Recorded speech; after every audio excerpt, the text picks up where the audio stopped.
자, 아수르 침공. 우리가 북이스라엘이 멸망하고 이제 아수르가 패권을 잡고 있었던 고대 근동 시대에서 아수르의 침공이 남유다에게도 이제 밀려들게 되어집니다. 이런 아수르의 침공이라는 국가적인 위기, 그리고 히스기야의 본인의 질병이라는 죽음이라는 어떤 개인적인 위기를 만났을 때, 이 히스기야는 이 국가적인 위기와 개인적인 위기 모두 하나님의 은혜를 통해서 구원을 받았다라고 우리가 성경을 통해서 분명히 보게 되어집니다. 아수르 사나립 왕의 침공 때 18만 5천 명의 대군은 어떻습니까? 여호와의 사자로 인해서 멸망했다라고 성경은 기록하고 있고요. 또 침공의 당사자인 사나립 왕은 수도 니느웨에서 아들들에 의해서 살해되었다라고 이제 성경 또한 기록하고 있습니다. 이를 통해서 남유다는 아수르의 큰 위협에서 벗어나는 하나님의 놀라운 은혜와 보호하심의 이야기가 우리가 열왕기 하에도 역대기 하에도 이사야서 말씀 가운데서도 반복적으로 기록되어 있는 것을 우리가 보게 됩니다. 우리가 근데 이 히스기야 왕의 이야기를 한번 이해하고 또 오늘 본문에 관련된 이야기를 좀 더 이해하기 위해서는 그에게 일어난 일에 대한 이 사건들을 한번 순차적으로 정리해 볼 필요가 있다라는 생각이 들었습니다. 우리가 성경을 읽다 보면 좀 약간 헷갈리는 부분이 있어요. 우리가 알다시피 히스기야가 병들었던 시기가 언제냐라는 것이 참 모호해요. 언제 병들었냐? 우리가 성경적인 기록의 순서에 따르면 사네립 왕이 죽고 사네립 군대가 18만 5천 명의 대군이 패퇴한 그 이후에 마치 히스기야가 병이 걸린 것 같다라는 느낌을 우리가 항상 받습니다. 왜? 성경의 기록 순서가 그렇거든요. 그래서 그 이야기 다음에 히스기야가 병들었다는 얘기가 열왕기에도 그렇게 기록되어 있고요. 역대기에도 그렇게 되어 있고 이사야서에도 그렇게 기록되어 있는 것을 우리가 보게 됩니다. 그러다 보니까 마치 우리가 히스기야가 이렇게 왜 이 시기에 이렇게 병이 들었을까? 왜 갑작스럽게 병이 들었을까? 라는 생각이 들게 되어지고 또 말씀을 읽다 보면 이런 말씀이 있는데 왜 이런 말씀을 하셨지? 라는 궁금증이 생겨나는 부분도 있다는 것입니다. 이를 위해서 우리가 한번 역사적인 어떤 근거, 고고학적인 어떤 근거와 또 우리 신학자들이 이야기하는 하나의 이야기를 그 흐름들을 통해서 한번 정리해 볼 필요가 있겠다라는 생각이 먼저 들었습니다. 자, 우리 아수르의 사네립은요, 일단 남유다에 침공을 했을 때 몇 차례 침공을 했냐면 2차례 침공을 합니다. 그래서 아수르의 1차 침공이 있고요, 아수르의 2차 침공이 있습니다. 자, 아수르의 1차 침공 때 이 시기가 언제냐라고 봤을 때 히스기야 통치 약 14년 때다라고 이야기합니다. 남유다 히스기야 왕은 총 29년을 나라에 다스렸습니다. 29년을 통치했다라고 성경이 기록하고 있는데, 우리가 알다시피 히스기야가 15년이라는 시간을 더 얻게 되는 시간이 있었죠. 그래서 그가 병이 들었다가 낫게 되어지고 하나님께서 너에게 15년을 더해주겠다라는 약속을 하십니다. 그 기간을 포함해서 29년이라는 거예요. 그렇다면 그 병 낫기 이전까지의 통치 기간을 우리가 생각해 본다면 히스기야 14년 시기, 그야말로 히스기야의 마지막 시기였습니다. 어떻게 보면. 물론 히스기야는 이 당시에 자기가 죽을 거라는 생각은 못했겠죠. 그러나 히스기야 통치 14년 때에 추정되어지는데, 이때 아수르의 사네립 왕이 침공을 합니다. 침공을 해서 유다의 견고한 성읍들이 점령을 당해 되어지고, 히스기야 왕은 이 아수르의 침공을 결국 견디다 못해 어떻게 합니까? 아수르 왕의 조공을 바쳐요. 조공을 바쳐서 간신히 위기를 모면하게 됩니다. 그래서 왕궁 곳곳에 있는 보물과 심지어 성전에 있는 보물들, 벽에 있는 금까지도 다 긁어가지고 아수르 왕에게 바쳐서 간신히 위기를 모면하게 되어지는 사건을 이야기가 성경에 기록되어 있습니다. 이게 아수르 1차 침공의 얘기예요. 그래서 성경을 읽다 보면 이것이 꼭 같이 1차 침공과 2차 침공이 같이 일어난 것 같다라는 기록이 같이 기록되어 있다 보니까 그런 우리가 좀 착각을 들기 쉬운데, 실제는 그렇지 않습니다. 시간적인 차이가 있습니다. 그래서 아수르 1차 침공 때 한번 이 조공을 바침으로써 위기를 벗어나게 됩니다. 그리고 그 다음에 일어난 일이 아마 이제 학자들이 얘기하기를 히스기야가 죽을 병에 걸렸던 시기가 이때일 것이다 라고 얘기하고 있어요. 히스기야 14년 때. 히스기야가 말 그대로 15년이란 그 하나님께서 추가적으로 주시는 그 생명을 얻지 못했다라고 한다면 죽어야 되는 시기가 바로 이 시기였다는 것입니다. 1차 침공을 간신히 모면했던 그 시기에. 그렇기 때문에 우리는 이런 시기 속에서 이때 하나님께서 이사야 선지자를 통해서 히스기야를 고쳐주시며 다음과 같은 하나님의 뜻을 보이시는 것을 우리가 보게 됩니다. 열왕기하 20장 6절 말씀에 보면요, 이사야 선지자가 하나님께서 이사야 선지자를 통해서 이렇게 말씀하십니다. 우리 함께 읽어보도록 하겠습니다. 시작. 15년을 더할 것이며 구원하고 내가 나를 위하여고 또 내 종 다윗을 위함으로 이 성을 보호하리라 하셨다 하셨더니 아멘. 오늘 열왕기하 20장 6절 말씀을 보면 15년을 더해줄 것이다 라는 말은 뭐 그냥 크게 이상하지 않습니다. 그냥 이해할 수 있어요. 근데 하나님께서 어떤 말씀을 하시냐면 너와 이 성을 앗수르 왕의 손에서 구원하고 내가 너를 위해서 이 성을 보호하리라 라는 말씀을 하세요. 만약에 이 사건이 앗수르 사네립 왕이 돌아가서 죽고 이스라엘 사네립 왕의 그 군대 18만 5천 명이 죽고 난 다음에 이 히스기야가 병이 걸렸다고 한다면 하나님께서 이런 말씀을 하신 게 좀 이해가 안 가는 거예요. 그 위기가 넘어갔는데 왜 보호하신다는 얘기를 하시지? 왜 구원하신다는 얘기를 하시지? 라는 의문증이 생겨나는데요. 우리가 이 시간적인 차로 봤을 때 1차 침공이 넘어가고 2차 침공을 앞두고 있는 그 사이 시간 때 히스기야가 이 병이 들었다라고 한다면 이 말씀의 의미가 그 맥이 마치 떨어진다는 거예요. 아직 앗수르의 위험이 여전히 남아있고 여전히 앗수르 제국은 강성해지고 있고 그런 상황 가운데 놓여 있었기 때문에 여전히 사네립의 위협 가운데 놓여있는 이 히스기야 왕을 향해서 하나님께서 내가 앗수르 왕의 손에서 너를 구원하고 내가 이 성을 보호할 것이다 라는 이 약속을 하셨고 그 약속대로 이제 사네립의 2차 침공, 앗수르의 2차 침공 때 하나님의 이 약속의 말씀이 그대로 성취되어졌다라고 보는 것이 가장 자연스러운 흐름일 것이다라고 이제 학자들은 이제 이야기를 하고 있어요. 이제 정리를 하고 있습니다. 이렇게 하나님께서는 15년의 시간과 앗수르 왕의 손에서 구원하고 보호하시겠다는 이 약속을 이야기하셨는데요. 또 역대기 말씀을 보면 또 이런 말씀이 있습니다. 역대기 32장 25절 말씀에 보면요. 함께 읽겠습니다. 시작. 히스기야가 마음이 교만하여 그 받은 은혜를 보답하지 아니하므로 진노가 그와 유다와 예루살렘에 내리게 되었더니 아멘. 우리가 역대기 말씀 가운데는 갑자기 이런 말씀이 있어요. 열왕기에서는 솔직히 이런 말씀이 보이진 않았거든요. 그러니까 이 딱 표현적으로 보이진 않는데 역대기는 분명 남유다의 왕들에 대한 어떤 기록들을 다시 한번 재정립하고 그거에 대해서 평가를 하고 있습니다. 평가를 하고 있는 가운데 히스기야 왕이면 어떤 사람입니까? 우리가 알다시피 우리 수요일날도 봤지만 제사장 나라의 충성도를 세웠던 그런 인물이었어요. 다윗의 길을 따라갔던 그런 인물이었습니다. 그런 인물이 오늘 하나님 앞에서 어떻습니까? 마음이 교만하여서 하나님께로부터 진노를 받았다라는 이야기가 오늘 이 역대하 말씀에 기록되어 있다는 거예요. 그렇다면 그 히스기야가 가진 마음의 교만이 무엇이었을까? 그리고 하나님께서 이 히스기야와 이스라엘 백성들, 유다와 남유다에게 내리신 진노가 무엇일까? 그와 유다와 예루살렘에 내렸다라고 이야기하고 있습니다. 도대체 그것이 뭘까라고 우리가 생각해보면 이게 만약에 순차적으로 사네립 왕의 침공을 앞으로 둔다라고 한다면 도대체 하나님의 진노가 뭔지를 우리가 발견하기가 어려워요. 근데 이 히스기야가 1차 침공 안에 병이 들었다라는 사건을 바라보게 된다면 히스기야에게 임한 진노를 우리가 확인해 볼 수 있는데 그것이 뭡니까? 히스기야가 병든 것, 그가 진노를 받은 거고 유다와 예루살렘에 그 진노가 내린 것은 사네립의 2차 침공을 우리가 이해해 볼 수 있다는 것입니다. 이런 말씀의 근거를 따라서 아마 이 히스기야는 이 사네립의 1차 침공 이후에 순간 2차 침공 사이에서 병이 들었을 것이다 라고 우리가 추정해보는 게 가장 자연스러운 추정일 것이다 라고 우리가 이해할 수 있다는 거죠. 그렇다면 우리가 이 히스기야가 이런 흐름을 깨닫게 되었으니까 그동안에 좀 쉽게 이해가 되지 않을까? 이 히스기야가 왜 갑자기 병들었지? 라는 이런 의문을 우리 성도님들이 가끔 하셨을까라고 봅니다. 말씀을 읽다 보면 왜 이렇게 사네립의 침공까지 다 막아놨는데 왜 갑자기 병들어서 죽을 위기에 처했을까? 이해가 안 가는 좀 뜬금없는 상황이잖아요. 그러고 보면서 납득이 안 갔어요.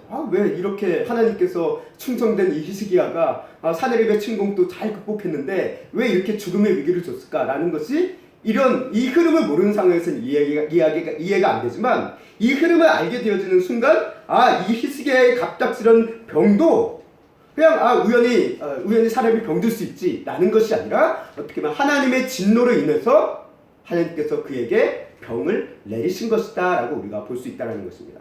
물론 모든 병이 하나님의 진노 때문에 생긴 것은 아닙니다. 그러나 때때로 하나님의 진노로 인해서 병이 생기는 경우들을 성경은 분명 언급하고 있습니다. 이 히스기야 왕도 마찬가지예요. 하나님 앞에서 교만했기 때문에 하나님의 진노가 그에게 내렸다라고 했을 때 그 진노가 분명 이 병듦이었을 것이라고 봅니다. 그래서 하나님께서 히스기야에게 어떻게 보면 좀 냉정한 얘기였죠. 네가 앞으로 죽을 거니까 죽을 준비해라 라는 말씀을 열왕기 말씀 가운데 기록하고 있는 것을 우리가 보게 됩니다. 그래서 그 얘기를 듣는 순간 히스기야는 정말 가슴이 철렁한 거죠. 하나님 옆에 막 잘못했다고 울고불고하는 장면이 이제 이 성경에 기록되어 있는 것을 우리가 보게 됩니다. 근데 이사야서를 보면은 우리가 히스기야 왕이 병이 나은 다음에 이런 고백을 하게 되었습니다. 어떤 고백을 하냐 하면 38장 17절 말씀에 보면요. 이사야서 38장 17절입니다. 함께 읽겠습니다. 시작. 보옵소서 내게 큰 고통을 더하신 것은 내게 평안을 주려 하심이라. 주께서 내 영혼을 사랑하사 멸망의 구덩이에서 건지셨고 내 모든 죄를 주의 등 뒤에 던지셨나이다. 아멘. 히스기야가 얘기해요. 하나님께서 자기 자신을 고쳐주셨다라는 이 이사야 선지자의 말을 듣고 하나님 앞에 감사할 때 어떤 표현을 합니까? 17절 마지막 구절을 보면 내 모든 죄를 주의 등 뒤에 던지셨다라고 얘기합니다. 한마디로 내 죄를 용서해 주셨다라는 표현입니다. 그것이 그냥 막연하게 하나님께서 그냥 용서해 주셨다라는 그런 의미가 아니라 아마 이 이사야 선지자, 이 히스기야는 자신의 죄에 대한 어떤 인식을 분명히 깨닫고 하나님께서 나를 용서해 주셨구나. 그래서 나를 살려주시고 구원해 주셨구나라는 그 은혜를 분명히 깨달았다는 거예요. 그래서 이런 고백을 했을 것이다라고 우리가 보여집니다. 그렇다면 우리가 이런 상황 가운데 그러면 히스기야가 이렇게 죽을 상황에 처할 정도로 하나님께서 진노하셨던 히스기야의 죄가 무엇일까라는 것을 우리가 한번 생각할 필요가 있겠죠. 그러니까 그의 죄가 뭔지 알아야지 이런 일을 당했구나라는 것들을 보게 되어지고 또 그의 그런 모습을 통해서 우리의 모습을 보게 된다는 겁니다. 하나님이 기뻐하시지 않는 죄의 모습, 우리 자신의 모습을 또한 비춰볼 수 있다는 거죠. 자, 히스기야의 죄가 무엇일까요? 우리가 아는 히스기야는 어떤 사람입니까? 믿음의 사람이었습니다. 기도의 사람이었습니다. 위기 속에서 하나님께 기도하면서 하나님을 의지했던 왕이었습니다. 제사장 나라와 거룩한 백성의 영적 회복을 위해서 힘썼던 왕이었습니다. 어떻게 보면 이것만 보면 하나님이 진노할 만한 이렇다 할 죄가 없어 보여요. 그런데 하나님께서는 교만하셨대요. 하나님께서 그래서 진노하셨대요. 도대체 왜 히스기야에 무엇을 보고 이렇게 진노하신 걸까요? 모든 인간은 죄인이다라는 그런 보편적인 범죄, 그런 보편적인 성경의 보편적인 죄인으로서의 의미가 아니라고 한다면 하나님의 뜻에 분명히 거역한 바가 있다는 것인데 그게 무엇일까요? 이걸 우리가 한번 성경을 통해서 확인해 볼 필요가 있다는 것입니다. 자, 먼저 아수르 1차 침공 때 히스기야가 하나님을 의지하지 않고 어떻게 위기를 극복합니까? 아수르 왕에게 조공을 바침으로 위기를 극복합니다. 어떻게 보면 이것이 하나의 하나님 앞에 죄일 수도 있었어요. 그래서 왕궁의 보물뿐만 아니라 심지어 성전에 있는 모든 보물까지도, 모든 그릇까지도 다 싸그리 모아가지고 아수르 왕에게 바칩니다. 다시 말해 위기의 순간 하나님을 믿고 의지함으로 극복하려기보다는 뭐로 극복하려고 했냐면요, 돈으로, 물질로 위기를 극복하려고 했다는 겁니다. 다시 말해 하나님 대신에 돈을 구원자로 여긴 거예요. 이것을 하나님께서 보셨던 것 같습니다. 보셨던 것 같아요. 두 번째로 또 히스기야 왕이 가졌던 또 하나의 죄를 우리가 생각해 볼 수 있으면 보는 것은 이사야 선지자가 이사야서를 보면은 히스기야 왕에게 직접 말씀하진 않았지만 우리가 그런 측면을 발견할 수 있습니다. 아하스 왕과 히스기야 왕에게 이사야 선지자가 한결같이 얘기한 것은 뭐냐면 제국을 의지하지 말라라는 말씀을 하십니다. 제국을 의지하지 말라. 아하스 왕에게는 아수르 왕을 의지하지 말라. 히스기야 왕을 향해서는 애굽을 의지하지 말라라는 말씀을 하십니다. 그런데 아하스 왕은 어때요? 이 부자가 똑같이 아하스 왕은 아수르 왕을 의지하다가 결국 끝입니다. 그래서 북이스라엘과 아람의 연합군에 대처하기 위해서 아수르 왕을 의지했어요. 그래서 그를 끌어들였어요. 자, 히스기야 왕에 대해서는 직접적인 표현은 없지만 애굽을 의지하던 친애굽 전향의 왕입니다. 그 히스기야 왕은. 그게 어디서 발견되어지냐면요, 이사야서 31장 1절 말씀을 통해서도 볼 수 있고요, 이사야서 36장 6절 말씀을 통해서도 볼 수 있습니다. 자, 31장 1절 말씀 우리가 먼저 읽도록 하겠습니다. 시작.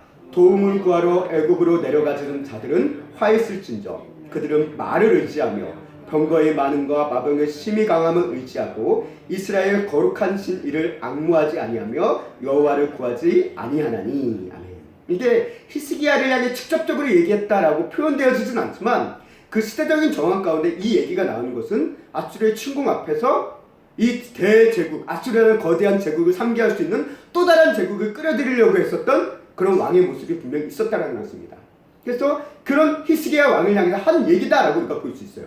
애굽으로 내려가지 말라라는 말씀이죠. 애굽으로 내려가는 자들은 화가 있을 것이다 라고 이야기하며 이스라엘의 거룩한 신 이를 앙무하고 여호와를 구하라 라는 말씀을 이 이야기에서 하고 있는 것이죠.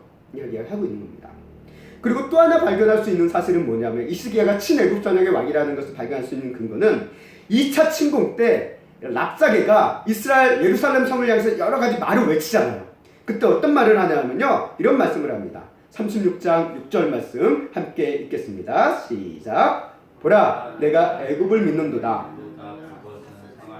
내 지팡이와 같은 것이라. 사람이 그것을 의지하면 손이 찔리리니 애굽 왕 바로는 그를 믿는 모든 자에게 이와 같으리라. 아멘. 이거는 랍사게가 한 얘기인데요, 이야기입니다. 네가 애굽 왕을 의지하지 라는 얘기를 해요. 이게 뭡니까? 이게 이 랍사게가 뜬금없는 소리를 하는 건 아닐 거예요. 그러니까 그가 애굽과 동맹을 맺으려고 했던 어떤 애굽의 어떤 군사적인 도움을 구하려고 했던 그 친애굽장의 히스기야 왕의 모습을 분명 잘 알고 있었다라는 겁니다. 그러면서 애굽을 향해서 히스기야 왕을 향해서 얘기하는, 네가 애굽을 의지한다, 애굽을 믿는다라고 이야기하고 있다는 거죠. 결국 히스기야 왕이 가졌던 또 하나의 죄는 뭐냐라고 했을 때 하나님 대신에 애굽을 의지하려고 했다는 것입니다. 다시 말해 하나님 대신 애굽을 구원자로 여긴 것이 하나님 앞에서는 죄였다라는 거예요. 또 세 번째 죄를 우리가 발견할 수 있습니다. 그건 뭐냐면 하나님의 은혜로 치유를 받은 후 아직 2차 침공이 일어나기 전의 상황 속에서 우리가 발견되어집니다. 오늘 본문의 말씀이기도 한데요. 히스기야가 병들었다는 소식을 듣고요, 누가 찾아옵니까? 바벨론의 사신들이 찾아옵니다. 무로닥 발라단이라는 이제 실제 인물, 성경에는 브로닥 발라단이라고 되어 있는데 이게 아마 오타로 잘못된 기록 이름명이라고 이제 좀 이야기합니다. 그래서 성경의 어떤 이제 세계사 고대 역사의 이름을 보면은 무로닥 발라단이라고 왕의 이름이 기록되어 있다라고 해요. 그래서 아마 무로닥 발라단인데 이 왕이 외교 사신을 보냅니다. 근데 왜 외교 사신을 보내냐면 이 히스기야랑 친해서 그런 게 아니에요. 국가적인 관계에서 친한 게 어디 있습니까? 다 어디 동맹이라는 것은 각자의 이익을 얻기 위해서 동맹을 맺는 건데, 자, 적의 적은 친구라는 말이 있잖아요. 친구라는 말이 있듯이 아수르라는 이 거대한 제국 때문에 이 무로닥 발라단도 자신의 바벨론으로부터 퇴위가 됐습니다. 왕자를 잃었어요. 그러면서 쫓겨난 상황이에요. 자, 이 무로닥 발라단이 가지고 있는 마음은 뭡니까? 당연히 내 왕자를 다시 탈환하는 거죠. 내 나라를 다시 되찾는 거죠. 이거를 하려고 하는데 이 아수르가 거대한 제국이니까 혼자 힘으로 안 되겠는 거예요. 그래서 누구를 찾냐면 자신을 좀 도와줄 만한 나라를 찾기 시작했다는 거예요. 그럴 만한 나라를 찾던 중에 누구의 소식이 들리냐면 남유다 히스기야 왕의 소식이 들린 거예요. 왕이 병들었다는 소식이 들어요. 그래서 사신을 보냅니다. 사신을 보내줍니다. 그런 어떤 이런 마음을 가지고 다가가죠. 그렇게 이제 또 사람이라는 게 그렇잖아요. 내가 안 좋았을 때 나를 위해서 누가 찾아온다라고 위로하기 위해서 찾아왔다라고 하면 사람의 마음이 그렇잖아요. 고맙잖아요. 고맙잖아요. 이게 뭐 외교의 관계를 떠나서 아마 히스기야 왕도 그랬던 것 같아요. 내가 죽을 위해서 병들었다라는 소식을 듣고 이 먼 나라에서 나의 얘기를 듣고 이렇게 찾아와 주는구나. 그거 얼마나 고맙겠습니까? 그러니까 많은 호의를 베풀면서 이 바벨론 사신을 대접했겠죠. 그래서 이런 상황 가운데 여러 가지 이런 상황이 복잡하게 뒤섞여 있는 상황 가운데 이 무로닥 바벨론은 남유다로부터 어떤 도움을 좀 받기 위해서 하나 이용하기 위해서라고도 볼 수도 있죠. 남유다는 남유다대로 또 나름대로 이 바벨론이 또 도움이 될 수 있을 거라는 이런 정치적인 생각, 외교적인 생각도 있었겠고 또 자신의 병듦에 대해서 찾아왔다니까 그것도 고맙고 이런 호의를 베풀면서 서로 좋은 이야기를 하는 만남을 갖는 것을 우리가 보게 됩니다.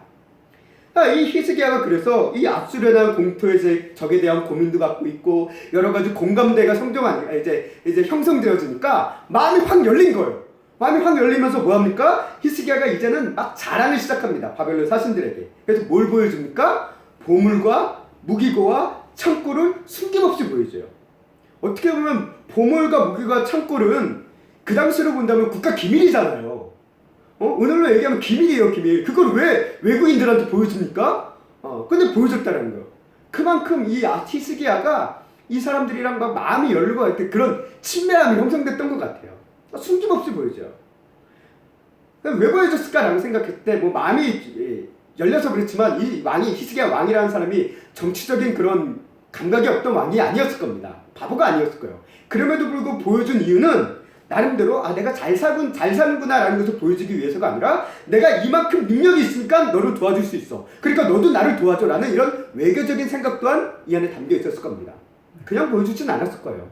한마디로 생각해보세요. 개털도 없어요. 아무것도 없는데 이 바벨론 사신들이 와서 나중에 우리를 도와줄까? 라는 생각을 하지 않겠죠. 적어도 내가 능력이 있으니까 너도 나를 도와줘야 돼. 너도 나를 믿어. 나도 너를 도와줄게. 라는 이 상호 관계를 가지려고 하는 게 외교잖아요.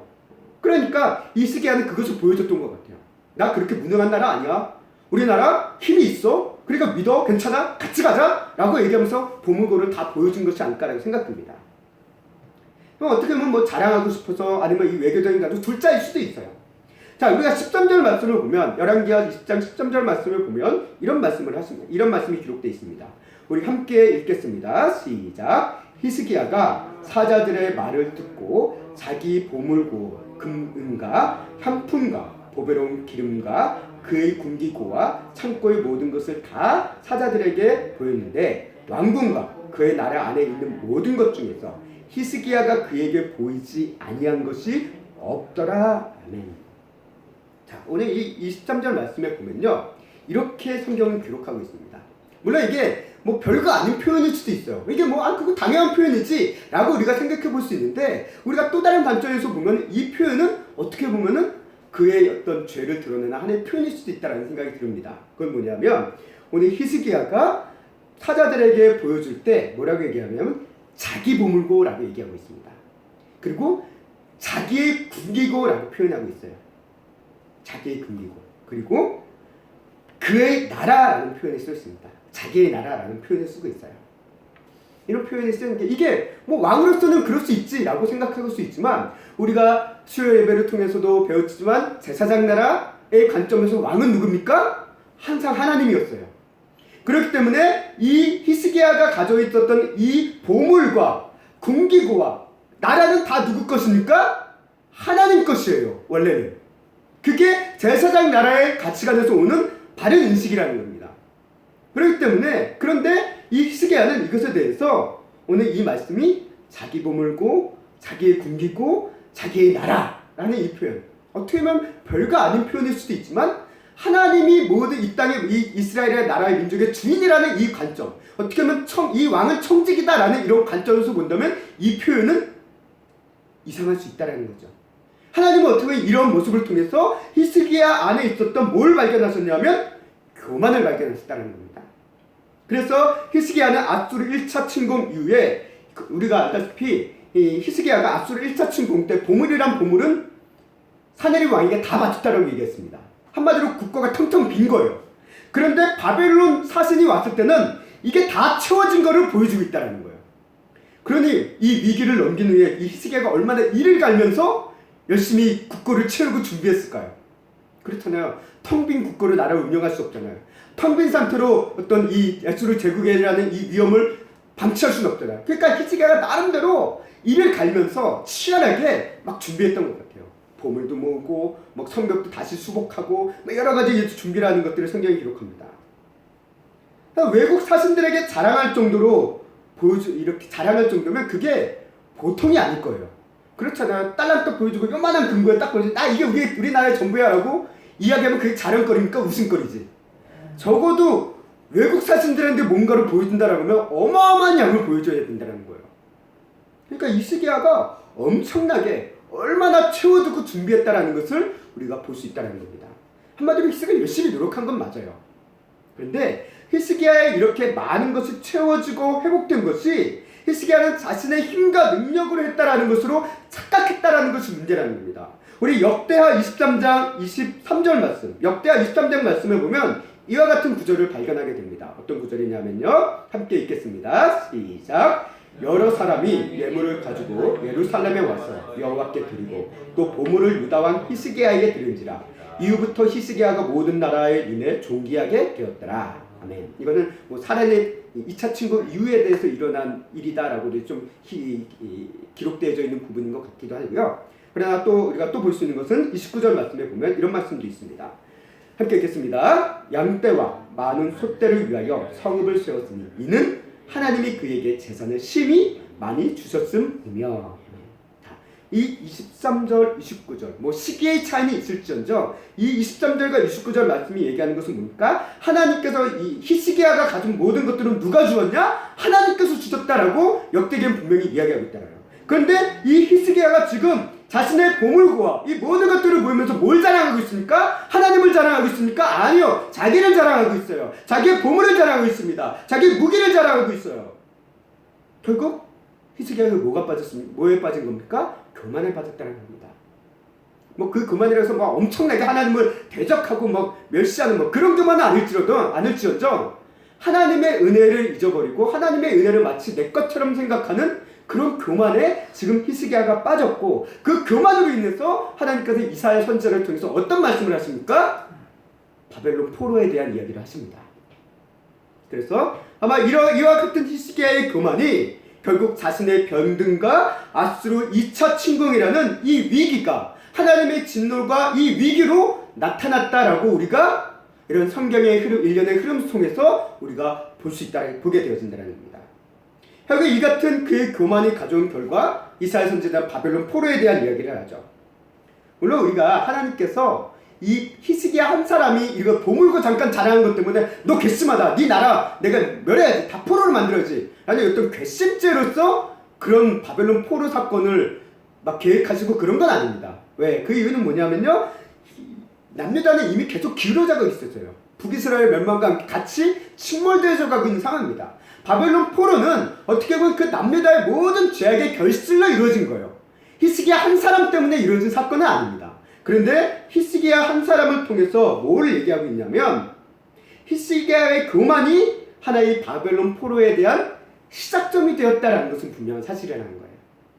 마치 그의 아들 므낫세로 인해서 남유다의 멸망이 확정되어진 것이, 그러니까 므낫세 한 사람 때문에 남유다가 멸망한 건 아닙니다. 남유다의 모든 죄악이 쌓여온 거예요. 그런데 그 죄악이 확정되어지고 결정되어진 시기가 언제냐면 므낫세 때였다는 거예요. 마찬가지로 바벨론 포로에 대한 사건도 하나님께서는 크게 바라보시며 계획하고 계셨겠지만 그것이 확정되어진 시기가 언제였냐면 히스기야 때였다는 겁니다. 히스기야 때. 어떻게 보면 아버지와 아들 때문에 아버지 아들이 하나의 순간적인 그런 죄로 인해서 이런 일들이 결정되어졌다는 것은 참 안타까운 비극이기도 하다라고 우리가 생각해 볼 수 있다는 거죠.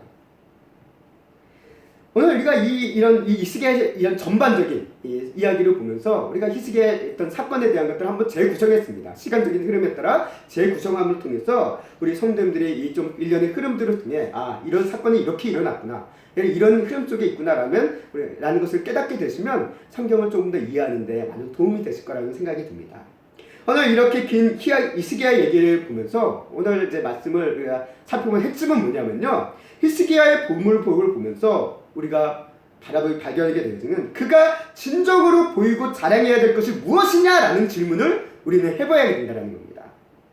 그의 눈에 보이는 보물이 아니라 히스기야는 뭘 자랑해야 됐습니까? 하나님의 은혜를 자랑해야 됐어요. 어떻게 보면 사신들이 바라보면서 그들에게 이야기할 것은 그 사람들이 찾아온 것이 뭡니까? 자신이 병든 때문에 왔잖아요. 그 소식을 듣고 왔어요. 근데 나는 지금 살아났어요. 그럼 그 하나님에 대한 은혜를 얘기하고 하나님의 구원의 대역을 얘기하고 그것을 자랑해야 되는데 히스기야는 뭘 자랑합니까? 보물고를 자랑하고 군기고를 자랑하고 창고를 자랑하고 있다는 거예요. 어떻게 보면 히스기야는 현실적인 이유 때문에, 현실적인 어떤 외교적인 어떤 상황 때문에 이 감사를 잃어버리고 교만에 빠진 것이 아닐까라고 우리는 바라보게 된다는 것입니다. 하나님의 은혜가 아니라 자신의 수고와 능력의 모든 것들을 자랑하고 있는 그런 착각 속에 있는 히스기야의 모습을 우리가 보게 됩니다. 그러면서 오늘 우리의 모습을 보게 됩니다. 우리도 마찬가지예요. 우리 여기 있는 우리 성도님들 한 사람 한 사람, 저도 마찬가지입니다. 우리 각 사람들은 각자 자신만의 보물고가 있어요. 그리고 그 보물고를 기회가 된다면 사람들에게 자랑하고 싶어 하는 게 우리의 모습입니다. 그리고 이 보물과 안에 있는 보물은 사람마다 다를 수가 있어요. 어떤 사람은 돈과 재산이 나의 자랑거리일 수 있습니다. 봐라, 나 이만큼 돈 있어, 나 이만큼 재산이 있어, 이걸 자랑하는 사람일 수도 있습니다. 어떤 사람의 보물과 안에 있는 보물은 명예와 사람들의 인정일 줄 몰라요. 내가 이런 사람이야, 내가 이런 일을 할 수 있는 사람이야, 나는 이런 위치에 있어야 되는 사람이야 라고 이것을 자랑해야 되는 그게 나의 보물고의 보물일 수 있습니다. 또는 어떤 사람은 외모와 건강일 수 있어요. 나 이렇게 잘생겼고 나 이렇게 건강해, 그러니까 나는 봐, 이게 내 보물이야 라고 그것을 자랑하는 사람들을 우리는 이 시대에서 많이 볼 수 있습니다. 또 힘과 권력일 수 있습니다. 힘과 권력, 말 그대로 육체적인 힘일 수도 있고요. 또 어떤 보이지 않는 권력이라는 어떤 힘, 그런 걸 수도 있습니다. 내가 이런 사람이야, 내가 이런 권력이 있어, 이런 힘이 있어, 이거를 막 자랑하면서 이게 내 보물인 사람들이 있어요. 또는 인맥이라는 인간관계가 내 보물일 수 있습니다. 나 이런 사람 알아, 나 이렇게 유명한 사람이랑 친해, 나 이런 사람 알아? 하면서 이게 내 보물처럼 자랑하는 사람들이 있습니다. 혹은 내 부모가, 내 자녀가 자랑거리일 수 있어요. 우리 엄마는 이런 거다, 우리 엄마는 이런 사람이다, 우리 아빠는 이런 사람이다, 이런 거 한다, 이런 거 가지고 있다, 우리 자녀는 어느 학교 어느 출신이다, 뭐 하고 있다, 이게 우리의 보물일 수 있어요. 이거를 자랑하고 있는 우리의 모습이 보입니다. 또는 어떤 사람은 성공과 업적이라는 자신의 수고와 능력에 대해서 자랑합니다. 난 이런 일을 했어, 이런 일을 이뤘어, 이런 내 노력만큼 노력으로 통해서 이런 결실을 얻었어, 내가 세운 업적을 봐, 이게 내 보물이야, 내 커리어야, 이거를 보여주는, 이게 내 보물로 삼는 사람들이 있다는 겁니다.